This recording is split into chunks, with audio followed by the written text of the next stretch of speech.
Hər vaxtınız xeyir dəyərli izləyicilər. Bu videomuzda 6-cı sinif Yeni Azərbaycan dili dərsliyi səhifə 91-də yerləşən dinləmə mətnimiz "Bunu kim deyib?" dinləmə mətnimizin əvvəlcə dinləyəndən sonra izahlarına baxacağıq. İzaha keçmədən öncə kanala abunə olaraq paylaşılan videolardan ödənişsiz olaraq faydalana bilərsiniz. Eyni zamanda dərslərimizə qoşulmaq üçün 055 418 82 02 nömrəsi ilə əlaqə saxlamaq olar. Gəlin vaxt itirmədən əvvəlcə mətnimizi dinləyək, ondan sonra izahlarına baxaq.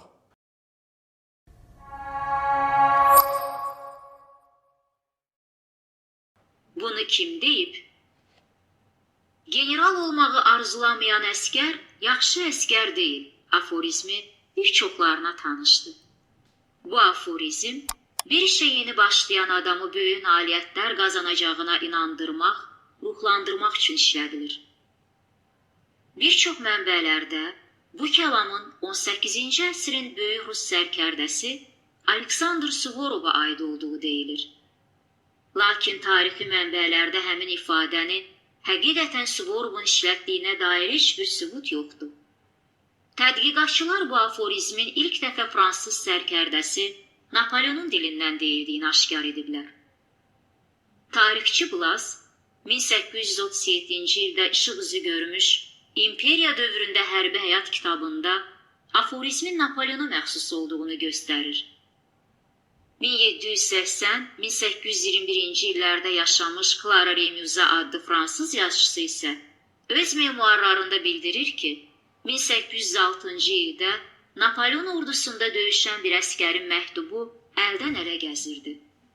Həmin məktubda aşağıdakı sözlər vardı. Şübhə yoxdur ki, əskəri ruhlandıran onun başqaları kimi marşal, knyaz, yaxud hersoq ola biləcəyi haqqında fikirdir. Rus mənbələrində isə həmin ifadəyə ilk dəfə yazışı Aleksandr Pagoskinin 1855-ci ildə yazdığı Əskər qeydləri kitabında rast gəlinir. Pagoski yazır.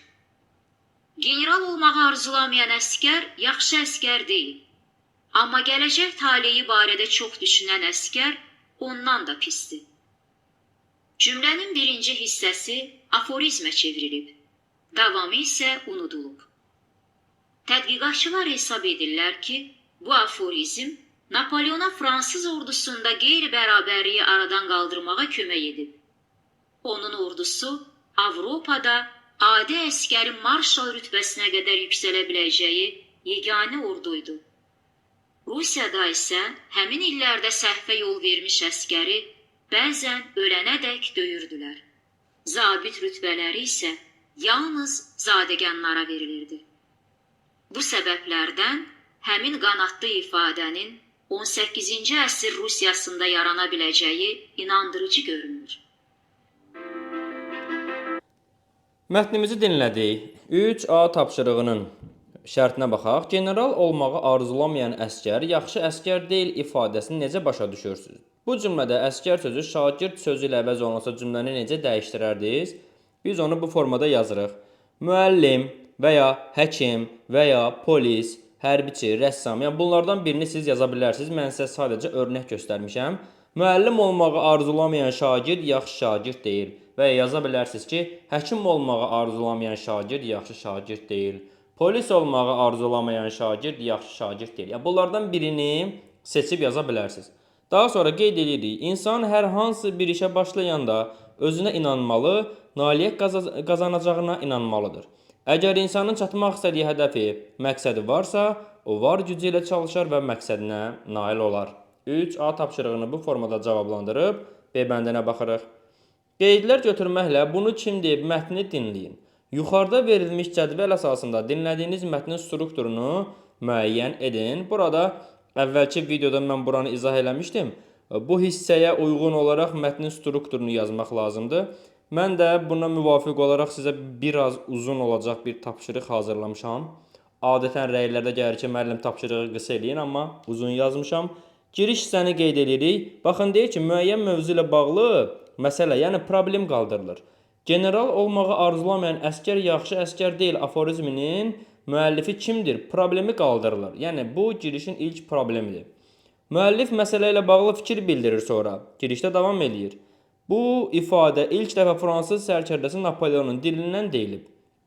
Sonra gəlir əsas hissəyə. Müəllif öz mövqeyini müxtəlif arqumentlərlə əsaslandırır deyir. Və biz də buna müvafiq yazırıq. Müəllif öz mövqeyini müxtəlif arqumentlərlə əsaslandırır. 1. Tarixçi Blaz 1837-ci ildə İmperiya dövründə hərbi həyat kitabında aforizminin Napoleona məxsus olduğunu göstərir. İkinci fikir, Remiz adlı fransız yazıçısı memuarlarından bildirir ki, 1806-cı ildə Napoleon ordusunda döyüşən bir əsgərin məktubunda buna bənzər yazı var. Şübhə yoxdur ki, əsgəri ruhlandıran, onun başqaları kimi marşal, knyaz, yaxud hersoq ola biləcəyi haqqında fikirdir. Üçüncü arqument, Avropada Napoleonun ordusu adi əsgərin marşal rütbəsinə qədər yüksələ biləcəyi yeganə ordu idi. Rusiyada isə həmin illərdə səhvə yol vermiş əsgəri bəzən ölənədək döyürdülər. Zabit rütbələri yalnız zadəganlara verilirdi. 3 bənddən ibarət əsas isə arqumentlərlə göstərildi və sonluqda deyir ki, müəllifin fikirlərini ümumiləşdirir. Və biz yazırıq. Müəllif fikrini ümumiləşdirir. General olmağı arzulamayan əsgər yaxşı əsgər deyil aforizminin 18-ci əsrin Rusiyasında yarana biləcəyi inandırıcı görünmür. Və bu sonluqla da bu struktura uyğun cavabımızı yazırıq. Yəni bu sualın cavabı çox qısa yazıla bilməzdi. Yəni ən qısa bu formada yazmaq mümkündür. Daha sonra davam edirik bağlayıcı mövzusundan 4A tapşırığı. Cümlələrin tərkibində bağlayıcıları və onların komponentləri arasında yaratdığı mənə əlaqəsini müəyyən edin. Birləşdirmə, qarşılaşdırma, səbəb. Komponent nə deməkdir? Xatırla hissəsində deyir ki, komponent bir vahidin tərkib hissələri mənasına gəlir. Hava soyuq idi, amma biz üşümürdük. Amma qarşılaşdırma bağlayıcısıdır. Qarşısında yazıram, qarşılaşdırma. Axşam vaxtı şəhərdə sıxlıq olur. Ona görə də evə tez gəldik. Ona görə də nə bağlayıcısıdır? Təbii ki, səbəb bağlayıcısıdır. Qarşısına yazırıq səbəb. Gözlənilən qonaqlar gəldilər və tədbir açıq elan olundu. Və nə bağlayıcısıdır? Birləşdirmə bağlayıcısıdır. Və bu sıralama ilə onların növlərini, yəni hansı mənə əlaqəsində işləndiyini qeyd edirik. Daha sonra yadda saxla rubrikamızda bağlayıcıların funksiyaları haqqında danışır. Deyir ki, bağlayıcı cümlənin komponentləri, cümlə üzvləri və mürəkkəb cümlənin tərkib hissələri arasında əlaqə yaradan köməkçi nitq hissəsidir. Cümlənin komponentləri arasında müxtəlif məna əlaqələri olur. Bağlayıcı bu əlaqəni ifadə edir. Məsələn, həm müəllimlər, həm də şagirdlər tədbiri maraqla izləyirdilər, həm də iştirak bağlayıcısıdır. Ya hamı bu işdən imtina etsin, ya da əl-ələ verib tez bitirməyə çalışaq, ya da bölüşdürmə bağlayıcısıdır. O başa düşdü ki, müəlliminin etimadını doğrultmalıdır. Ki, özündən sonra vergüllə işlənibsə, deməli aydınlaşdırma bağlayıcısıdır. İndi ki, bizimlə getmək istəyirsən, onda tezdən hazır ol. İndi ki, şərt bağlayıcısıdır. Nə uşaqlar, nə də böyüklər zalı tərk etmək istəyirdilər, onlar da inkarlıq bağlayıcısıdır. Nə də. B bəndi tapşırığına baxırıq. Deyir ki, cümlələrdəki bağlayıcıları və onların yaratdığı mənə əlaqələrini müəyyən edin. Murad və Vüqar 6-cı sinifdə oxuyurlar və birləşdirmə bağlayıcısıdır. Biz buradan birləşdirməni seçirik. Boğazım göynəyirdi, ona görə də dərman içirdim. Ona görə də nə səbəbə? Bu səbəb bağlayıcısıdır. Əgər istəsən, görüşə birlikdə gedərik. Əgər nə bağlayıcısıdır? Təbii ki, şərt bağlayıcısıdır. Uşaq gah bizə baxıb gülür, gah da ağlayırdı. Gah da bölüşdürmə bağlayıcısıdır.